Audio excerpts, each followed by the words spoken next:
We are super excited for today's virtual field trip to Oxbow Nature Study Area, where we are going to be taking a look at some aquatic mammals that we have in the area. So for today's webinar, we are going to be out at Oxbow and we're going to be talking to Amanda about some of the animals that we might see, but we'll be asking you questions throughout the program. So if you would like to answer any of those questions, you can go ahead and put your answers in the Q&A box. We will also be launching a couple polls throughout the program, so keep an eye out for those. And if you have any questions at any time during the program, please put them in the Q&A box, and you can find all of those different boxes at the bottom of your screen. During the program, when we are asking you questions and you're putting them in the chat, please do remember to keep them on topic and appropriate, and we really appreciate that. But again, thanks so much for joining us. We are super excited, and we are out at Oxbow Nature Study Area today. So if you've never been to Oxbow, it is a beautiful nature study area right on the Truckee River, and it's just about 1.5 miles west of downtown Reno. So we'll get a little bit zoomed in view there, and it is at 3100 Dickerson Road. So if you've never been there, I highly suggest going to visit, but just to note, there are no dogs or cats allowed and no bikes as well. But we are excited to go meet Amanda out at the pond, who is going to teach us all about our aquatic mammals today. So Amanda, go ahead and take it away. Hello, everyone. Thank you for joining me today. We are really going to be focusing on our pond. So this is our pond that we have here at Oxbow, and it is an excellent habitat for so many different animals. Now, today we're going to be focusing specifically on our aquatic mammals that we know have been here and will come visit the pond. Now, does anyone know what a mammal is? Maybe what are some traits mammals have or some examples of mammals? Go ahead and put it in the chat if you have any ideas. What do mammals have on their bodies? What do they do?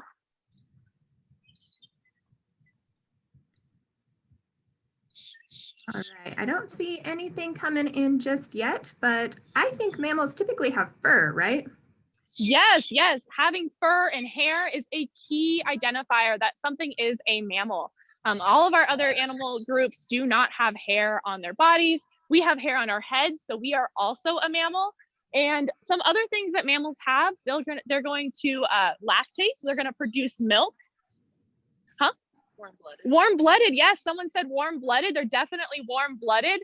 They also have a spine, so we're going to all be vertebrates. That means that we have spines. Other things, they give live birth. So things like reptiles, fish, birds might give birth or might lay eggs. We're going to have mammals that give birth to live young. So we're specifically going to focus on a certain type of mammal, and that is our aquatic mammals.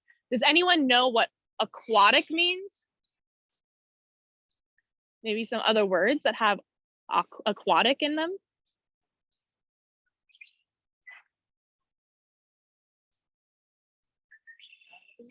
Yes, live in water. Excellent, excellent. So our aquatic mammals are going to be mammals that live in water. Now, our aquatic mammals either are going to be living full-time in water. So this includes things like dolphins and manatees. We don't have any of those here in Nevada. So we're going to be focusing on things that need water in their habitat so that they can survive. So they are specifically adapted to live in or around water. They need water in their habitat. Does anyone know what it means to adapt to a habitat or what an adaptation is?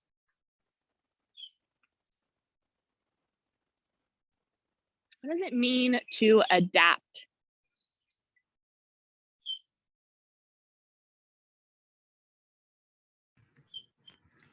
That's a tough one, but That is.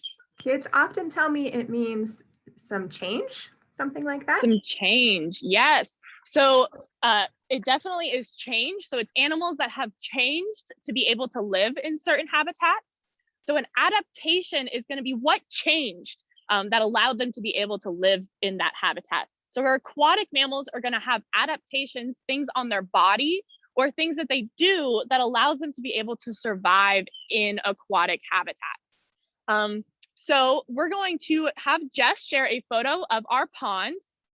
And in this pond, I want you all to put on your looking eyes and look around and see if you can see anything in that photo that might indicate an aquatic mammal lives at our pond.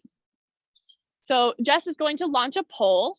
And in this poll, I want you to answer, yes, you've seen something that indicates there is an aquatic mammal or signs of an aquatic mammal in that photo, or no, you don't see anything. We're going to give you a minute to go ahead and answer that poll.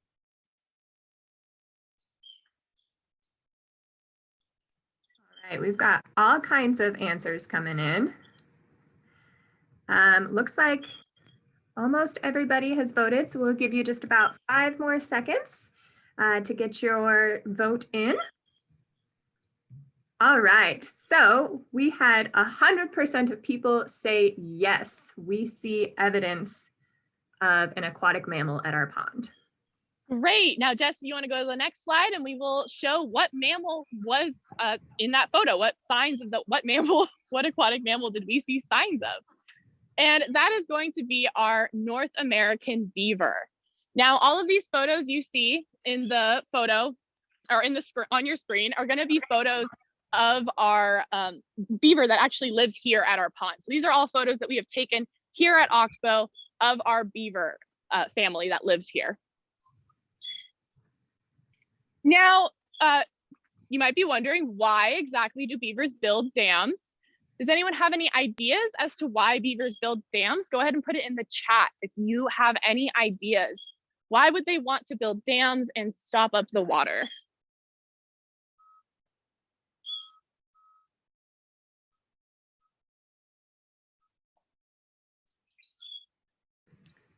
To create a habitat. Yes, definitely.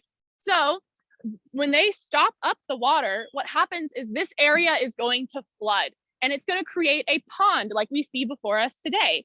And these ponds are very beneficial, not only to them, but to all of the other animals that live here at the pond. That's why we call them ecosystem engineers, because they create habitat by stopping up streams and creating ponds. So they're an engineer of habitats, and so we call them an ecosystem engineer. They're very important, and they're one of the main animals that created this pond and have Oxbow be the way it is today. So they will build ponds, or they want to create ponds because they want to build their lodges in the middle of these ponds. Now, if we look out into the middle of our pond, you might be able to kind of see some sticks rising above the cattails in the way back.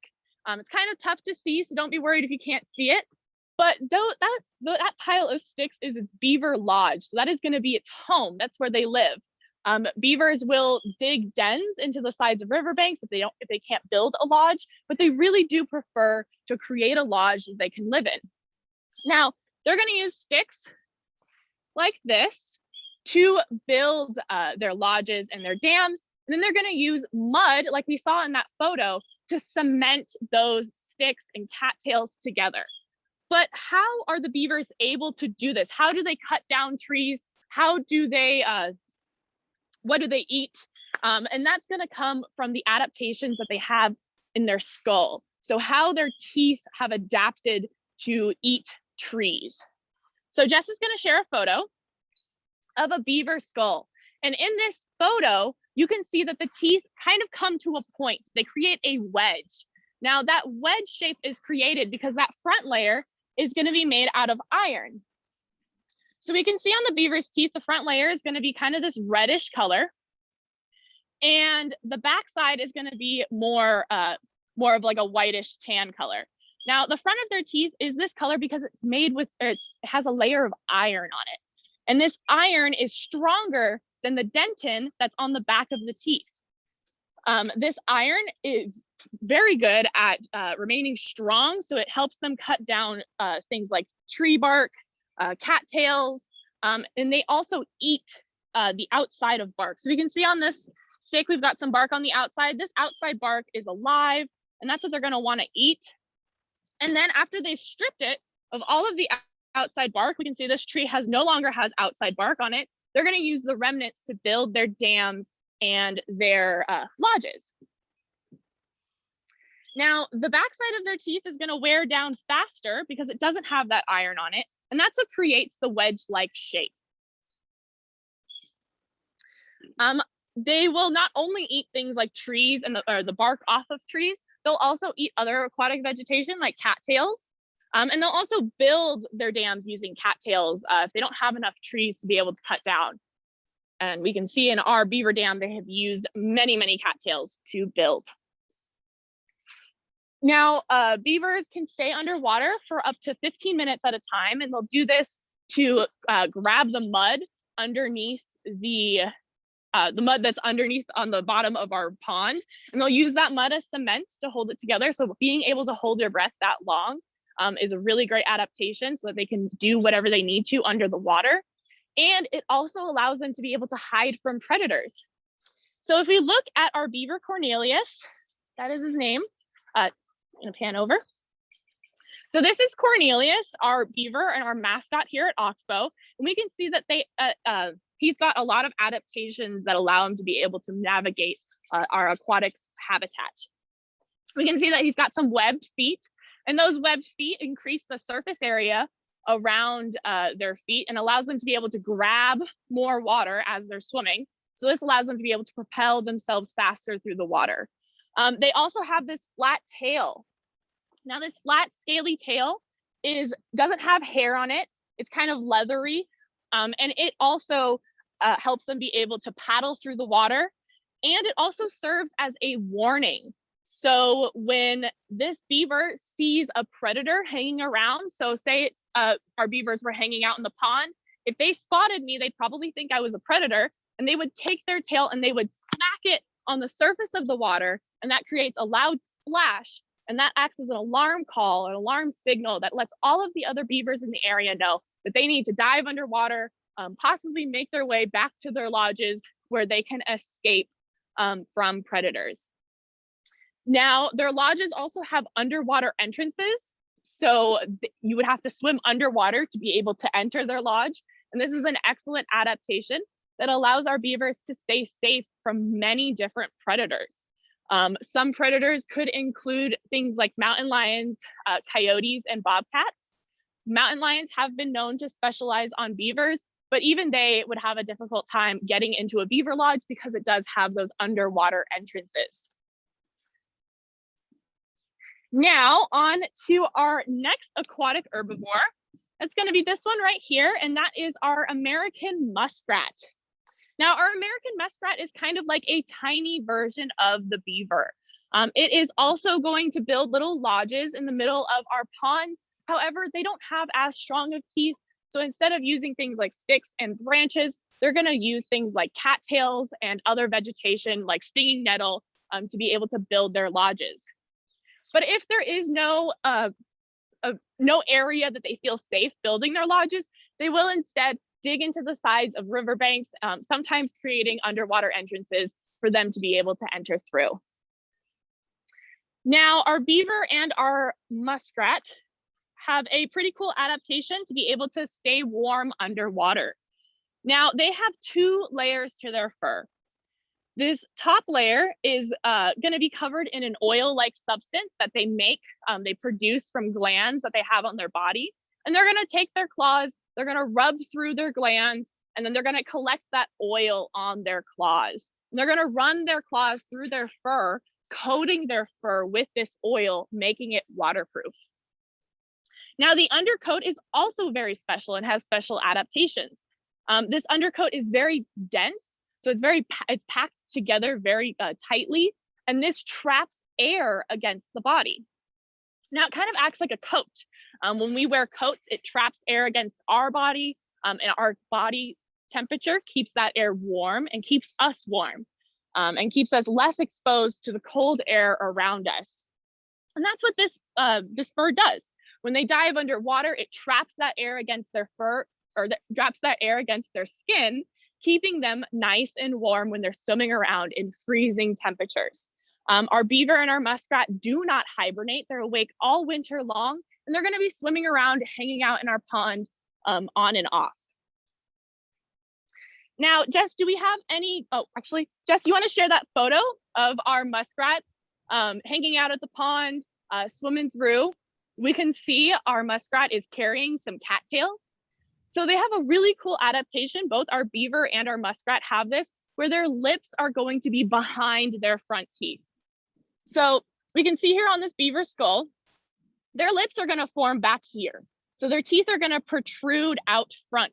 And this is an excellent adaptation. It allows them to be able to hold things like cattails and sticks while they're swimming underwater without getting water into their mouths. So they're able to seal their lips shut and carry whatever vegetation they need and transport it around the pond. Now, Jess, do we have any questions about our beaver or our muskrat? Not yet. We don't have any questions coming up yet. So perfect. Awesome.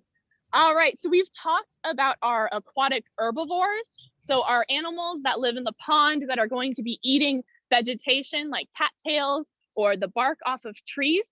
And now we're gonna move on to our aquatic carnivores. Now our aquatic carnivores are gonna be more rare. They don't necessarily hang out for everyone to be able to see them. They're more sneaky and we get them on camera here very rarely. So this is gonna be our first aquatic mammal we talk about today. You can see it has a long body and a long tail, kind of has a lighter belly. Does anyone know what this animal might be? Go ahead and put it in the chat if you have any guesses as to what this animal might be. Otter, yes, very good. So this is our North American river otter. It is a cousin to the sea otter, slightly smaller than their sea otter cousins. And they're gonna be animals that live in our rivers throughout Nevada. And they do come stop by the pond every once in a while. So our North American river otters are going to eat things like fish. Sometimes they eat small mammals. They're also going to eat small birds. And they'll also eat things like crawfish. So Jess is gonna share a video of one of our beavers hanging out at the pond eating a crawfish for you all.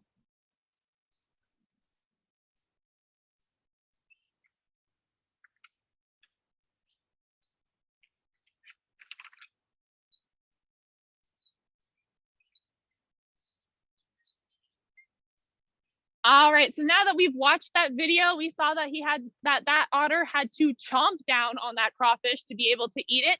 And Jess is gonna share a slide that has two different skulls on it. Now I want you to look at these two skulls and figure out which one belongs to our otter. Which one do you think belongs to our otter? And then Jess will launch a poll. And you can answer, do you think it's skull number 1 or is it skull number 2?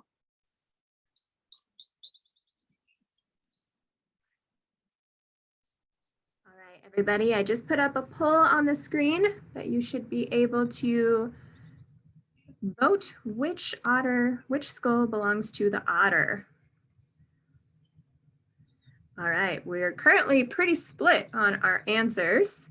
We'll give you about 10 more seconds to put your guesses in.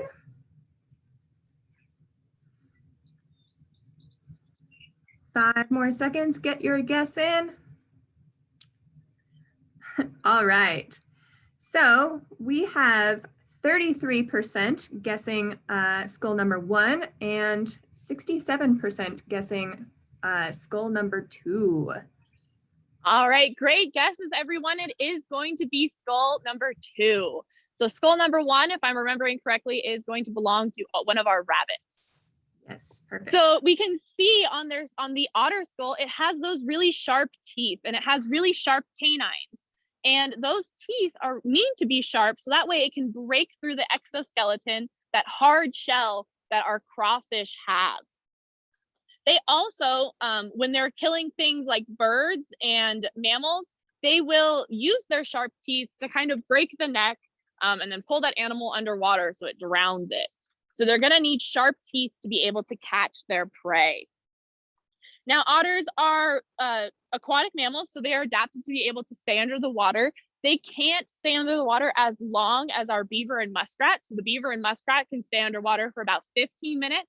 Our otter is going to stay underwater for about 4 to 6 minutes at max. And that's because they really do move through the water quickly. They're going to be expending a whole bunch more energy than our beaver and our muskrat, who kind of just glide through the water. Now, otters are not only fast in water, they're also pretty fast on land. They can run up to 15 miles per hour on land. So they're able to catch things like ducks that might be hanging out on the shoreline. They can also slide. So they'll hang out near like muddy riverbanks and be able to slide down those muddy riverbanks right into the water. And sometimes they'll reach speeds even faster than 15 miles per hour. Now, otters are very, very social creatures. They love to hang out in groups. Our otters, when they hang out in groups, it's going to be called either a family of otters or a raft of otters, which I think is very apt. A raft is something you would use to hang out and float in the water. A group of otters floating on the water is going to be called a raft. Now, Jess is going to share a video of our otters hanging out on the pond playing together.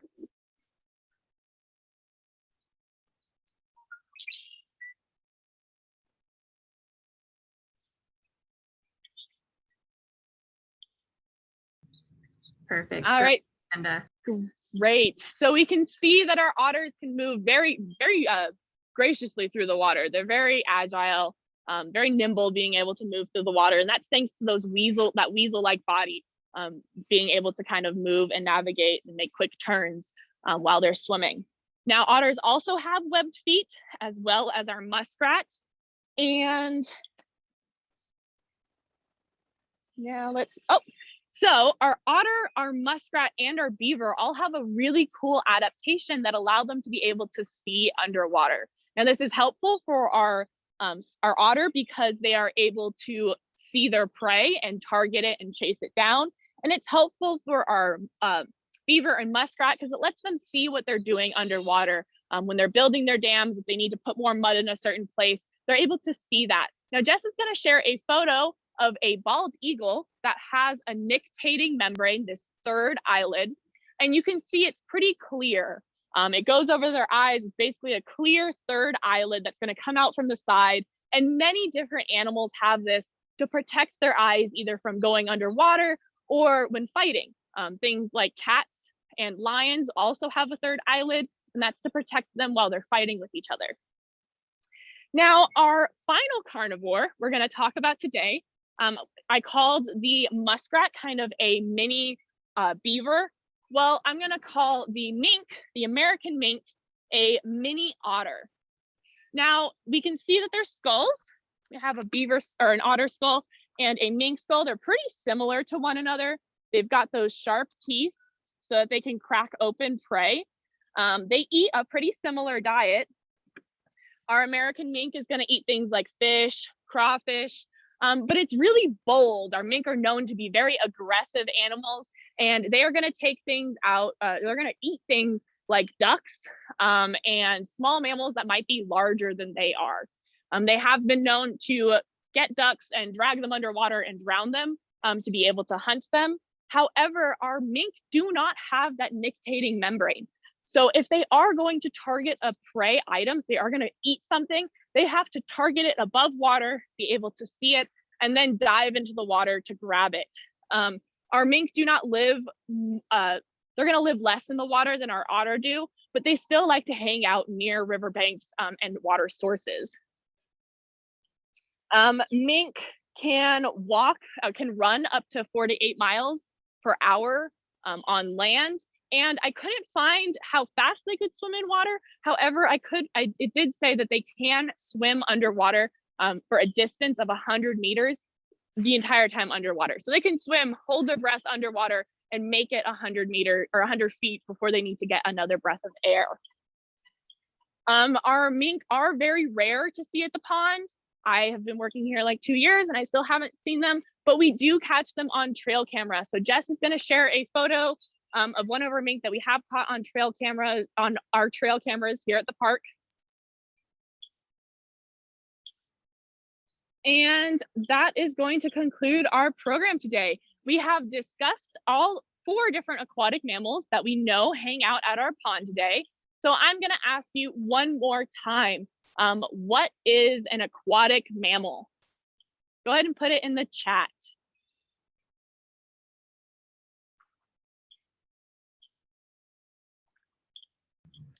While we give everybody time to put in the chat what an aquatic mammal was, if you remember what that word means, we did have one question about the muskrat. Can you remind us what some of their creature powers or adaptations are? Yes, yes. So the muskrat is kind of like a tiny beaver. It doesn't have a paddle-like tail. Instead, it's going to have a tail that's more rat-like, which is where it gets its muskrat name. It's going to have a tail that's more rat-like, and it's going to have a little bit of a compression to it. So it's going to be kind of flat like the beavers to be able to help them swim. They also have the adaptation on their fur. So they have that undercoat that traps air against their skin and keeps them nice and warm. And then they also have that overcoat that's going to be covered in a layer of oil. That's what gives the muskrat his musky scent, that musky smell. And that's where they get their name from. They're a rat that has a musky-like scent. Our muskrat also has that really cool adaptation where they can close their mouth fully and have their lips seal shut while being able to hold a stick in their mouth with their lips closed. So they don't get any water in their mouth when they're swimming around. So those are some of their adaptations. Impressive one. I think that's very cool that they can close their lips like that.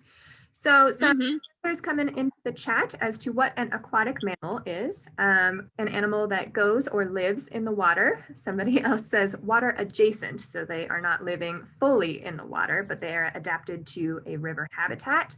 Somebody named them. We've got the beaver, the muskrat, the otter, and the mink. So I think we did a great job. Everybody learned all about aquatic mammals today.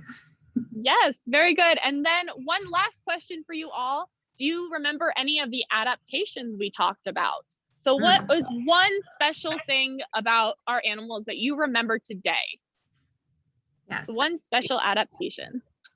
Yeah, if anyone learned something that is maybe their favorite adaptation that they want to share with somebody after they finish this this webinar today, we would love to hear what your most interesting adaptation that you learned about today was. Nictating membranes on their eyes. Yes. Yeah, that's definitely a cool one. Absolutely.